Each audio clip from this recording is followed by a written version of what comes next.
11월 25일 화요일 아침 우리가 함께 나눌 말씀은 느헤미야 6장 1절에서 14절까지의 말씀입니다.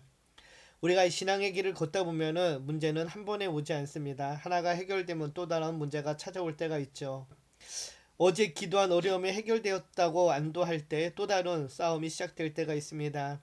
느헤미야 이야기가 바로 그렇습니다. 오늘 앞장인 느헤미야 5장에서 공동체 내부에서 일어나 심각한 갈등이 터져 나왔습니다. 가난한 백성들이 먹을 것이 없어 울부짖고 부유한 귀족들은 동족에게 고리로 돈을 빌려주며 바깥 포돈 심지어 자녀의 자유까지 빼앗아갔습니다. 성벽 재건보다 더 무서운 내부의 분열이 백성을 잠식해 나갔는데요.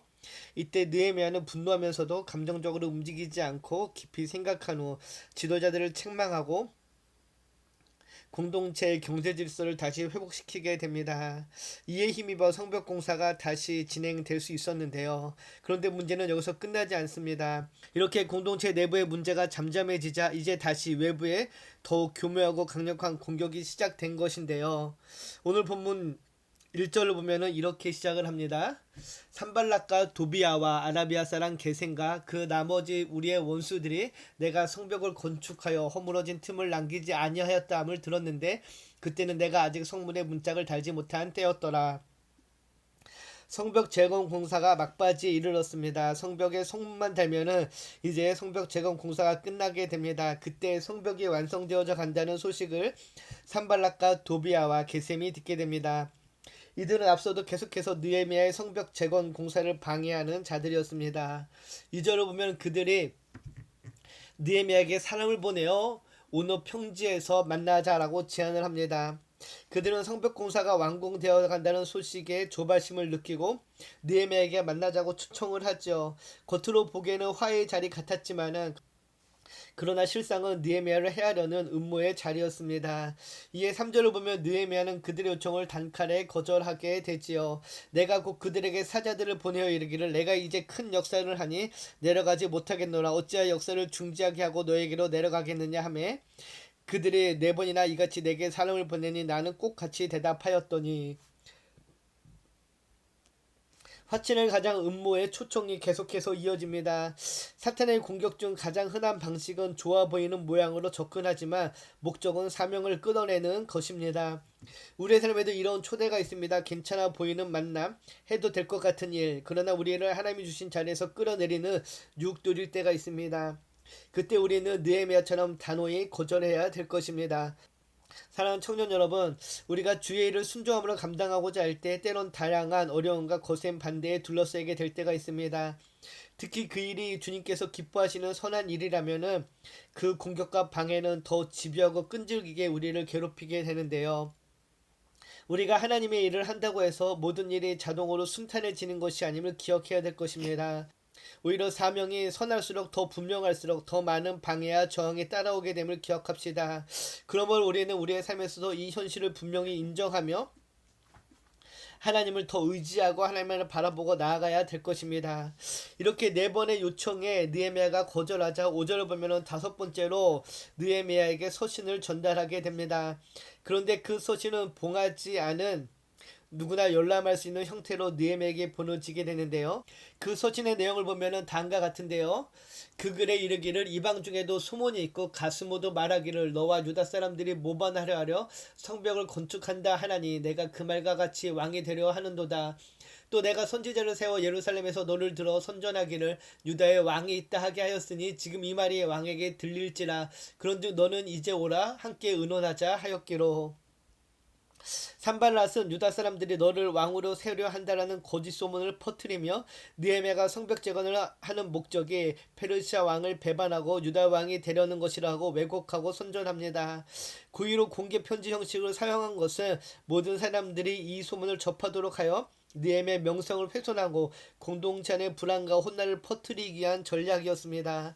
또한 선지자들을 사주하여 느헤미야를 왕으로 세우라는 예언까지 꾸미려 했다는 점에서 이는 단순한 비난이 아니라 지도자의 정체성과 의도를 흔들어 놓으려는 조직적인 공격이었습니다. 이 소문이 사실이라면 페르시아 왕의 눈에는 반역죄로 보이기 때문에 느헤미야를 정치적으로 고립시키고 무력화하려는 침울한 음모였습니다. 이에 대해 느헤미야는 다음과 같이 회신을 하죠. 8절을 보면은 내가 사람을 보내어 그에게 이르기를 내가 말한 바 이런 일은 없는 일이요 내 마음에서 지어낸 것이라 하였나니 이는 그들이 다 우리를 두렵게 하고자 하여 말하기를 그들의 손이 피곤하여 역사를 중지하고 이루지 못하리라 함이라. 이제 내 손을 힘있게 하옵소서 하였노라. 느헤미야는 산발렛의 음해에 단호하고 명확하게 대응합니다. 그는 이런 일은 없는 일이요 내 마음에서 지어낸 것이라고 단호하게 선포하지요. 거짓 소문에 흔들리지도 변명으로 시간을 낭비하지도 않습니다. 느헤미야는 상황의 본질을 정확히 파악했습니다. 산발렛과 도비아가 퍼뜨린 소문과 압박의 목적은 단 하나, 그들이 우리의 손을 약하게 하고자 함이라 한과 같이 성벽 공사를 방해하고자 했던 것이죠. 즉 이 공격은 단순한 명예훼손이 아니라 하나님 일을 하던 그의 손을 멈추게 하려는 영적 공격이었습니다. 느헤미야는 소문 앞에서 사람의 환심을 구하려고 하거나 두려움에 빠지지 않고 즉시 하나님께 기도하지요. 내 손을 힘있게 하옵소서. 그는 외부의 비난보다 하나님의 도우심을 더 신뢰했고 흔들리는 마음 대신 하나님이 주시는 새 힘으로 사명을 계속 감당하고자 했던 것입니다. 이렇게 느헤미야를 협박한 음모가 좌절되자 그들은 또 다른 음모를 꾸미게 되는데요. 10절을 보면 느헤미야를 향한 두 번째 음모가 알려집니다. 이후에 무에다벨의 손자 들라의 아들 스마야가 두문분출하기로 내가 그 집에 가니 그가 이르기를 그들이 너를 죽이러 올 터이니 우리가 하나님의 전으로 가서 외수 안에 머물고 그 문을 닫자 저들이 너희를 밤에 와서 너를 죽이리라 하기로. 스마야라는 선지자가 집에 틀어박혀 나오지 않자 그를 찾아간 느헤미야는 그에게 충격적인 예언을 듣게 됩니다. 바로 원수들이 느헤미야를 죽이러 올 것이니 자신과 함께 성전에서 들어가자는 것이었습니다. 겉으로 보기에는 걱정해주는 말 같지만은 실상은 느헤미야를 두려움에 빠뜨려 사명을 포기하려는 함정이었습니다. 특히 스마야는 예언자적 말투를 사용하여서 하나님의 뜻인 것처럼 포장했고 성전이라는 거룩한 장소를 이용해 느헤미야를 유혹했습니다. 이는 외부의 압력보다 더 위험한 내부자에 의한 영적 조작의 모습입니다. 이에 느헤미야는 다음과 같이 대답을 하죠. 11절을 보면은 내가 이르기를 나 같은 자가 어찌 도망하며 나 같은 몸이 누가 외수에 들어가서 생명을 보존하겠느냐 나는 들어가지 않겠노라 하고 깨달은즉 그는 하나님께 보내신 바가 아니라 도비아와 산발랏에게 뇌물을 받고 내게 이런 예언을 함이라. 느헤미야는 스마야의 그 유혹을 단호히 거절하죠. 제사장이 아닌 사람이 바깥들도 아닌 성전 안으로 들어갈 수 없었기에 들어갈 수 없다는 것입니다. 만약 느헤미야가 죄인의 신분으로 거룩한 성전에 출입했다라면은 유대 민족에게 그의 권위와 명예가 실추되었을 것입니다. 그리고 마지막 13절을 보면 다음같이 이야기하죠. 그들이 뇌물을 준 까닭은 나를 두렵게 하고 이렇게 함으로 범죄하게 하고 악한 말을 지어 나를 비방하려 함이었느니라.